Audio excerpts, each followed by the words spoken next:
Nifty के levels जिन पर ध्यान रखनी है, खास करके अगले 2 दिनों में, ऊपर और नीचे?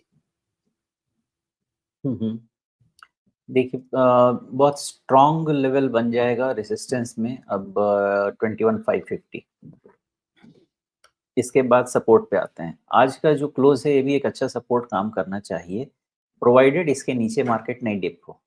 लेकिन इसके नीचे डिप होता भी है तो भी जो स्ट्रॉन्गेस्ट सपोर्ट मुझे समझ में आता है वो 20,900 आता है ऑन क्लोजिंग बेसिस।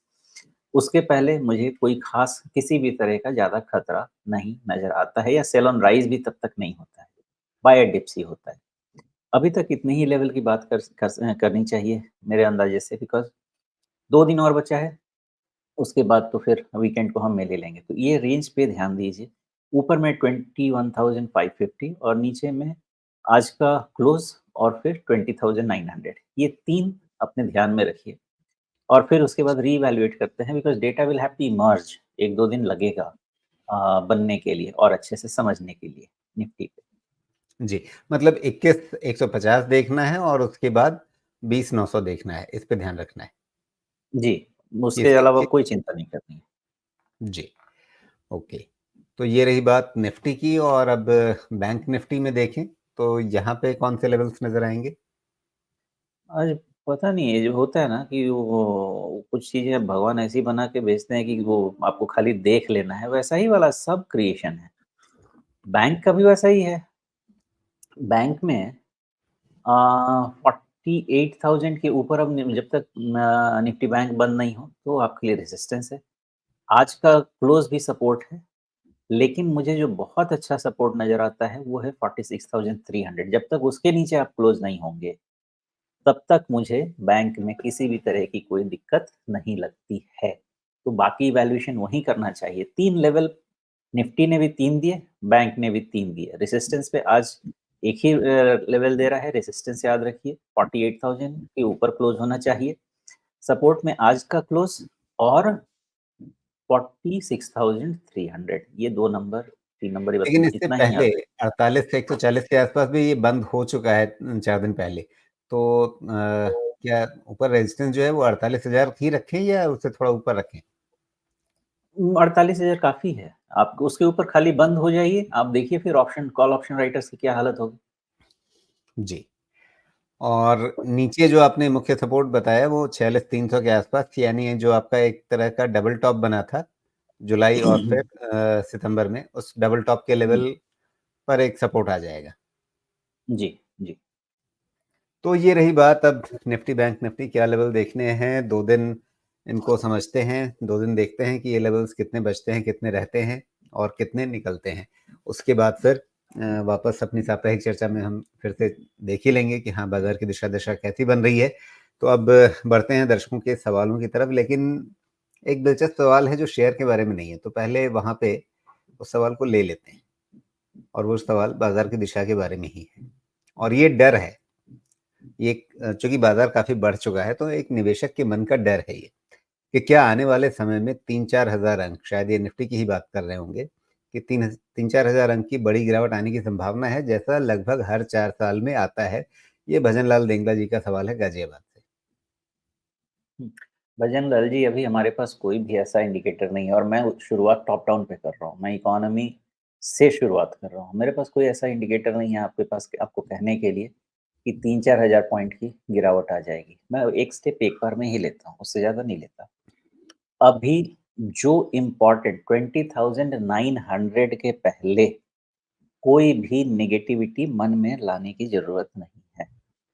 20,900 के नीचे आपने सारी एनालिसिस शुरू करनी है, लेकिन आप ये फिर पूछेंगे कि 600 पॉइंट तो ऑलरेडी गिर गया, तो क्या 3,500 वहाँ से गिरेगा? 20,900 के नीचे आपके सारे डीएमए के टेस्ट ओपन हो जाएँगे। अब वो वेट एंड वॉच करने वाली बात है, लेकिन 20,900 के नीचे एक ही सेंटेंस मैंने बोला आपको कि मार्केट सेल ऑन राइज़ हो जाएगा।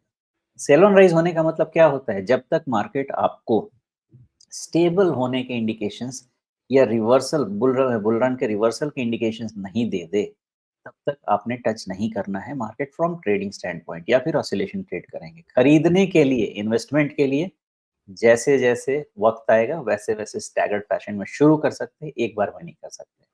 तो आपके सवाल का जवाब ये है कि 20,900 के नीचे जब तक निफ्टी क्लोज नहीं होता है, किसी भी तरह की कोई भी नेगेटिविटी या प्रीएम्प्ट नहीं कीजिए।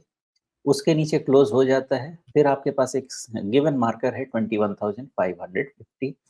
जब तक वो नहीं निकलता है, आप मान के चलिए कि 1,000, 2,000, 3,000, 4,000, 5,000 कितना भी करेक्शन होना होगा, होगा। देन फिर हम एनालाइज करना शुरू करेंगे, इधर डीएमए थ्योरी और रिट्रेसमेंट थ्योरी, और फिर हम वहां से कॉल लेंगे।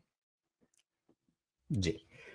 तो चलिए अब बाकी और दर्शकों के सवालों की तरफ बढ़ते हैं जो उन्होंने अलग-अलग अपने स्टॉक्स के बारे में, अपने शेयरों के बारे में रखे हैं। और सबसे पहले जो उसमें ज़रूरी चीज़ है वो ये कि दर्शक अपने सवाल किस तरह से पूछ सकते हैं, उसके तरीके हम बता दें।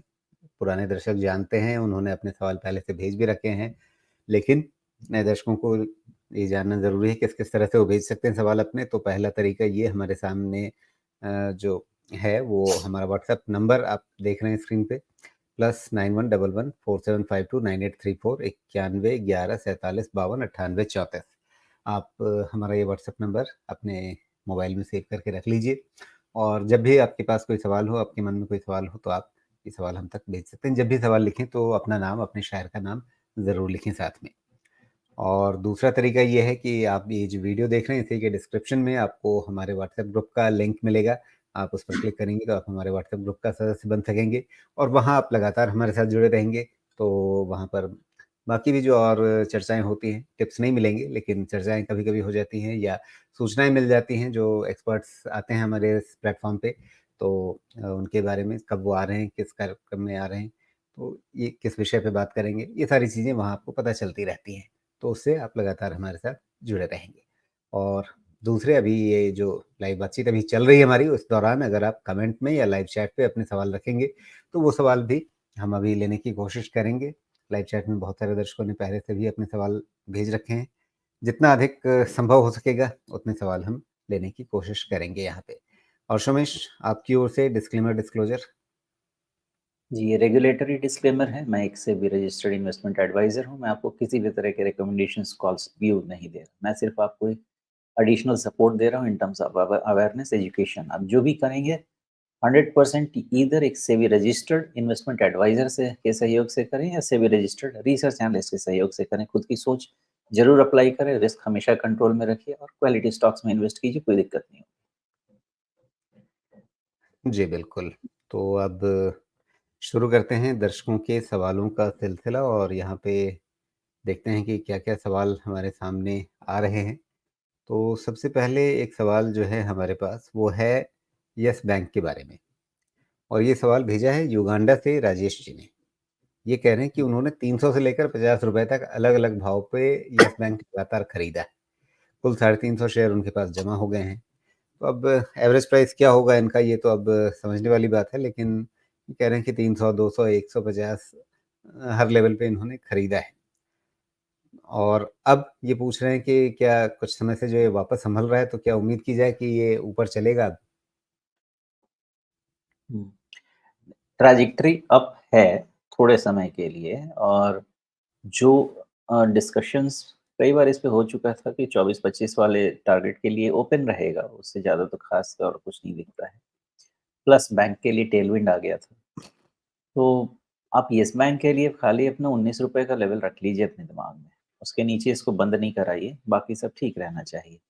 कभी-कभी ये रिटर्न होगा। हाँ, 19 के नीचे अब अगर पूछेंगे क्या होगा, तो फिर आपको ₹2 ₹3 नीचे और वॉच करना पड़ेगा। अदरवाइज़ 19 जब तक होल्ड करेगा, ये कंसोलिडेट करेगा और कोई दिक्कत इसमें नहीं रहेगी।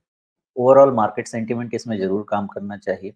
अगर मार्केट यहाँ से डीप करेक्शन में नहीं जाता है, तो मुझे नहीं लगता कि 19 को ये चैलेंज कर पाएगा। लेकिन अगर मार्केट डीप करेक्शन में गया, फिर तो मार्केट रिलेटेड करेक्शन इसमें देखना पड़ेगा। जी। लेकिन अब इस चार्ट के बारे में बताइए कि ये चार्ट क्या कह रहा है? देखिए, वो चार्ट तो वैलिड है ही नहीं। वो जो तलवार जी के कारण ये सब येस बैंक में जो इश्यूज़ डिस्कस हो चुके हैं, उसके बाद जब से इसकी कंप्लीट रीस्ट्रक्चरिंग करी गई है और जब से इसमें 90% कैपिटल रिडक्शन करके स्टेट बैंक ऑफ इंडिया ने अपना इन्वेस्टमेंट किया है, तो उसके बाद से मामला कंप्लीटली डिफरेंट है। मुझे सिर्फ़ एक ही कॉन्फिडेंस है कि प्रशांत जी इसमें बहुत चीज़ों को ठीक करने की कोशिश कर रहे हैं, लेकिन एसेट क्वालिटी में अभी भी बहुत इम्प्रूवमेंट नहीं दिख रही है। और दूसरा एसबीआई ने अगर इन्वेस्टमेंट किया है ₹10 पे तो कुछ ना कुछ सोच के ही, कुछ डिस्कशन के बाद ही उतना इन्वेस्टमेंट किया होगा, अदरवाइज़ नहीं किया होगा। लेकिन एसबीआई इन्वेस्ट करेगी 10 और 20 साल के लिए, हम इन्वेस्ट करेंगे क्या? ये एक बड़ा सवाल है। इससे ज़्यादा और कोई सवाल नहीं है इसमें। तो येस बैंक को शेप किया जा रहा है, लेकिन अभी भी इसमें एसेट क्वालिटी एक चैलेंज है। मतलब ये कि अब भूल जाएँ कि ये 300-400 रुपए का शेयर था, अब इसको ₹10 का शेयर मान के चलें और ये 10 से 20 पे पहुँचा है, यही समझा जाए इसको सिर्फ़। हाँ, हाँ, देखिए सपने देखने की भी तो एक लिमिट होनी चाहिए ना। रियलिटी से इतना भी दूर चले जाएँगे तो दिक्कत हो जाएगी। जी। चलिए, तो फ़िलहाल राजेश जी, आपका खरीद भाव क्या था, उसको भूल जाइए। आप सिर्फ़ ये सोचिए आपके पास 350 शेयर हैं। आज की तारीख में उसका भाव ₹20 है और वो कितना चलेगा, उम्मीदें हैं बेहतर चीज़ें चलती रहेंगी तो फिर भाव और ऊपर चढ़ेंगे। अगर ये 2-3 साल, 5 साल रखे रहें क्योंकि बहुत धैर्यवान निवेशक हैं, 300 का ₹10 पर देखने के बाद भी इनका धैर्य नहीं टूटा, तो धैर्यवान तो हैं। तो अगर यहाँ से 2 साल, 5 साल रखेंगे तो फिर कितना रिवार्डिंग रहेगा इनके लिए? ये बैंक की प्रॉब्लम्स को सॉल्व किया जा रहा है और इतनी बड़ी प्रॉब्लम है कि इसको सॉल्व करते-करते हो सकता है आपको 5-7 साल लग जाए। लेकिन एक बार पूरे कीचड़ को साफ कर दिया गया और बैंक को आगे क्या बैंक होगा कि स्टेट बैंक में मर्ज कर देंगे या इसको अलग से ही रन करेंगे, ग्रोथ पाथ पे लेके जाएँगे, जो भी होगा। लेकिन एक चीज़ तो क्लियर है कि इसको रास्ते पे लाने की कोशिश की जा रही है सारी चीज़ों को। तो कभी समय में अच्छा होना चाहिए, लेकिन अब उसका पेशेंस 10 साल का है कि 15 साल का, ये अंदाज़ा नहीं। लेकिन अगर 10-15 साल का पेशेंस रख के कोई चांस लेना चाहता है कि चीज़ें ठीक हो जाएँ और वहाँ से ऊपर चलें, कोई खराबी तो है नहीं। खाली ध्यान रखना है कि क्वार्टर ऑन क्वार्टर रिज़ल्ट्स आ रहे हैं, इसमें जो मैनेजमेंट डिस्कशंस कर रहे हैं, वो आपको रिज़ल्ट में देखने को मिले। अगर देखने को मिलेगा तो धीरे-धीरे एक समय में इसका भी क्लीन अप हो जाएगा और फिर ये ठीक चलेगा। इंतज़ार कितना बड़ा, कितना लंबा होगा, मुश्किल है कहना। जी।